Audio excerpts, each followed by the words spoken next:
It's June 24th at 6 o'clock in the morning, and we're here at the Visby Botanical Garden, affectionately known to us who live here as the Botan. I'm mainly here to show you the beautiful roses, which here in late June are at their peak, but I always like to reacquaint you with the various stages of my favorite tree here in the Botan, the copper beech. This magnificent beech was planted in 1855, shortly after the garden was established. On our way to the roses, we'll just linger a moment here at the upper physic or medicinal and herbal garden. Quite a bit of growth since our last visit here. You can see the gazebo, lots of herbs reaching up towards the sky. There are 4 young apple trees growing in a row up here in the physic garden. Let's check on the growth of this variety. This is called Bolero. Looks as though it's going to be a very promising year for apples. Here is another view of this upper terrace, the physic or medicinal garden. Again, it's so attractive to me that they have created these Gothic arches out of heavy timber to frame the garden. It's really coming into its summer bloom. There's some larger pots here, things that have been overwintered in the greenhouse. And just look at this catnip. It's just crawling with honeybees. Of course, these are the Botan's own bees. We'll be checking in on their hives soon. Bumblebees as well as honeybees we see here. Here are the botanical garden's beehives. There's many more boxes than there were last month. I wonder if perhaps you could hear them. I certainly can from where I'm standing.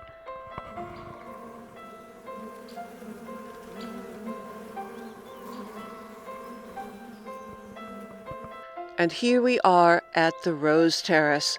You're looking at the magnificent Excedra, this large semicircle, which at the moment is covered with a climbing rose. It's a pale yellow-white, cream color, very pretty. And then in the foreground, we have tiers of various hybrid tea roses. So let's explore a bit more. The Botan has a broad variety of roses, both ancient and modern. It makes visiting here every morning a bit of a lesson in rose history, and of course a delight to the senses, both olfactory and visual.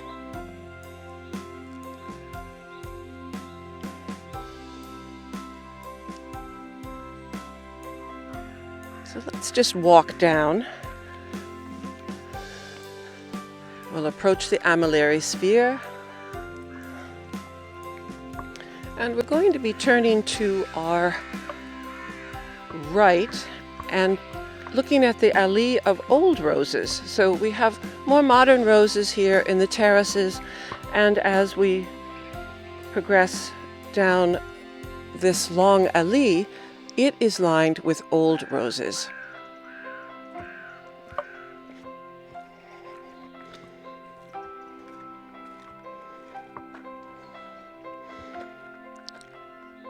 So let's go and visit some of them.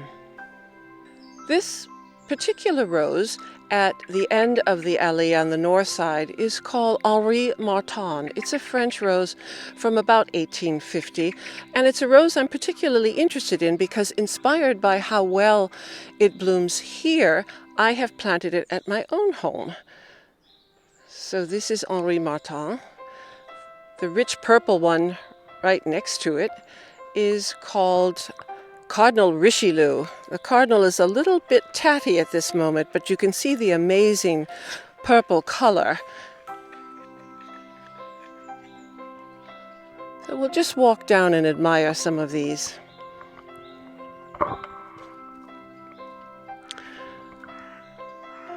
This is Great Western, another candidate for my own home, but I decided on the Henri Martin.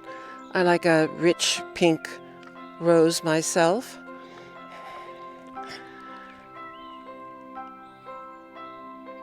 Quatre Saisons, 4 seasons.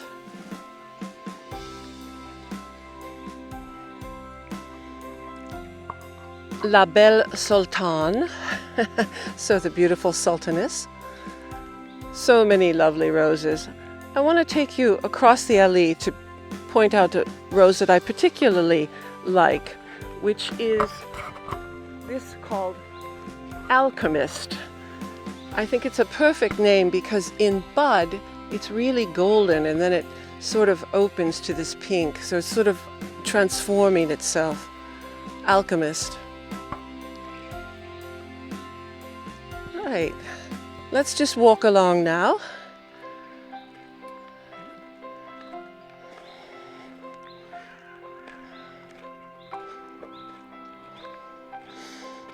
Again, we're coming to the Excedra and the lovely climbing rose.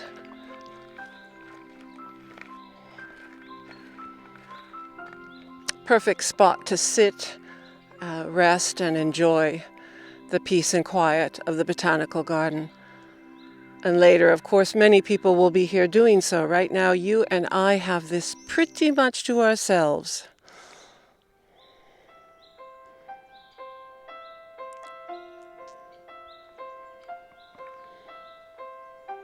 I particularly wanted to show you this rose. It's just magnificent.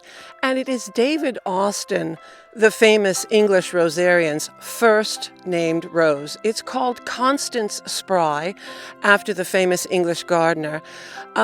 This rose only blooms once in late June like this. It's just magnificent, though. The very tall rose, it really rambles.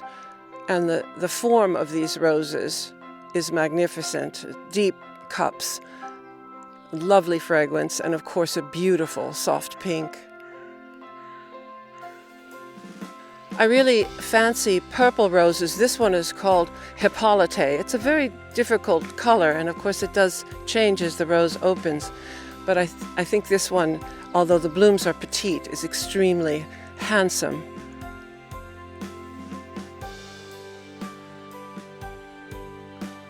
So if you love pink roses, the Botan is where you want to be, obviously.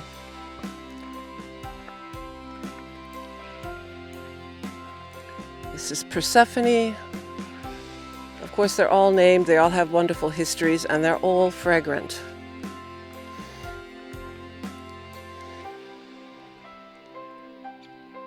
Floramundi, one of the oldest of all roses. That and the apothecary rose are sort of the original fragrant roses. All right, we've sort of come to the end of the rose alley, and we'll finish by taking a look at the formal oval, which is now really beginning to show its new planting to advantage. And the column in the center is crowned with yet another rose, which is climbing up towards the urn. So thank you so much for joining me this morning at the Botan to enjoy the roses with me. I've really enjoyed having you with me.